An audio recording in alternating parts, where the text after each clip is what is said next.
how to become comfortable with the idea that your partner, spouse, boyfriend, girlfriend, your partner might cheat on you. And I'm just gonna kind of share like a conversation I had with one of my last couple relationships, and this was a great relationship.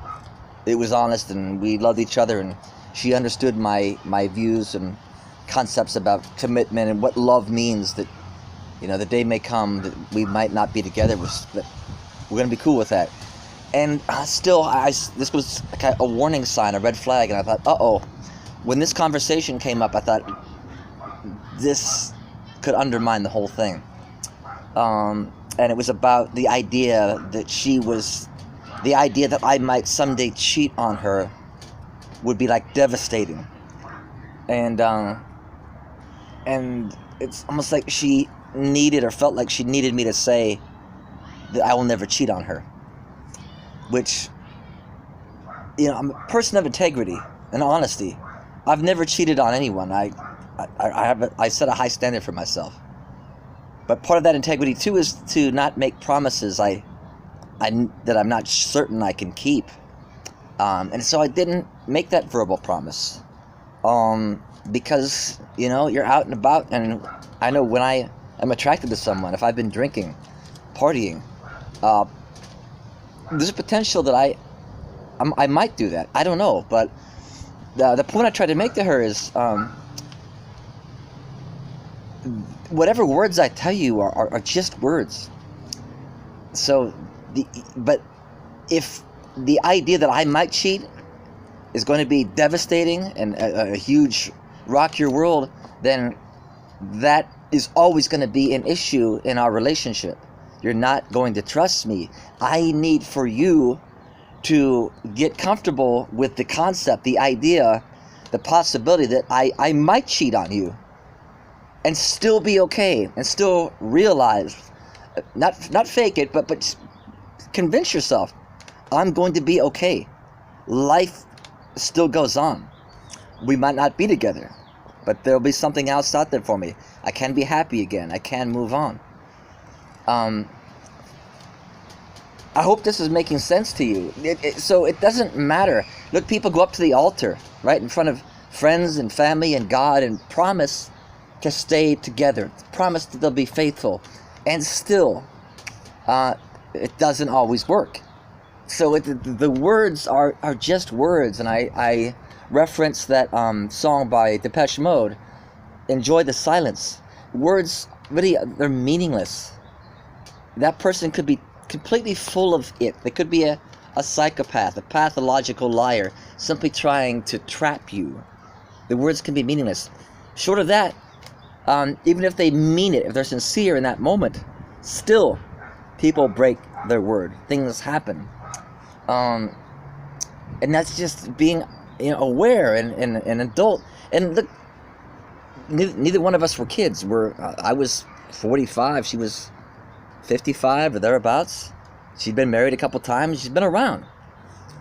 And so the point I'm making is, if you're younger, you still have issues to overcome. You have to get to a point, and that's what I'm trying to help you get to, just to convince yourself that your partner might leave. They might find someone else. And not let that rock your boat, because you're still your beautiful self, with all your qualities and faults, and just being fully conscious that you may not be the right partner for them for the rest of their life. Possibly. For the next 50, 500 years, whatever it is. Maybe not. Be cool with that. I hope that's not hard to grasp, but that's just being real. I look at this issue, and I really think that people tie their self-esteem and their happiness in a long shot, that this relationship has to last forever to be successful. That if someday we're not together, they leave, that it didn't work out, that it's devastating, it was a waste of time. And it's surprising, because I don't hear a lot of people say that. But isn't that just being conscious and honest about relationships? It's just, no matter how great they are and how cool you are, it's unlikely that you're going to be together for oodles of time, for decades, for years. It's for all the things I talked about, we change. I mean, there's lots of different things can come up in a relationship to be a deal breaker. Now, it doesn't mean you have to stop loving them and caring about them as the beautiful human being they are, just because we're not working out as a couple, as a romantic pair. I don't have to hate you or cut you out of my life. All the things I saw in you before are still there.